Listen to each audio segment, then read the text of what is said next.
6,000 teachers to address the chronic teacher shortage problem and move the national teacher-to-student ratio closer to the United Nations recommendation of 1 teacher for every 40 learners.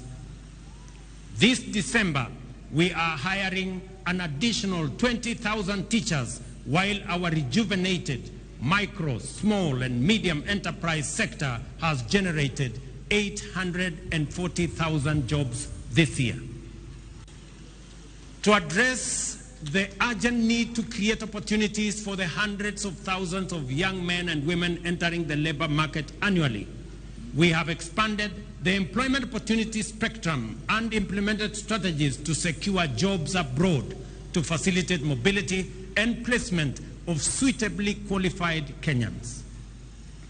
Since September 2022, more than 243,000 Kenyans have secured international job opportunities in healthcare, in agriculture, and construction sectors, among other sectors.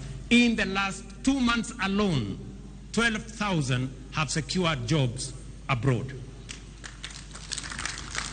So far, we have completed bilateral labor frameworks with 7 countries, while agreements with 2 more countries are awaiting signature. Additionally, agreements with 13 other countries are at various stages of negotiations, and we project to connect up to 2 million Kenyans with jobs abroad once this exercise is completed.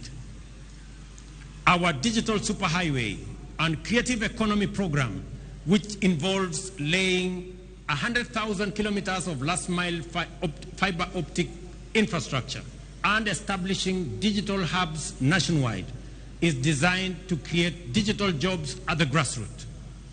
To date, 690,000 citizens have been trained in digital skills through their JIRA and Jitume programs in various learning institutions, including TVETs and constituency innovation hubs, out of which 180,000 young people have already been linked to online job opportunities, well on track to creating 1 million jobs through this program.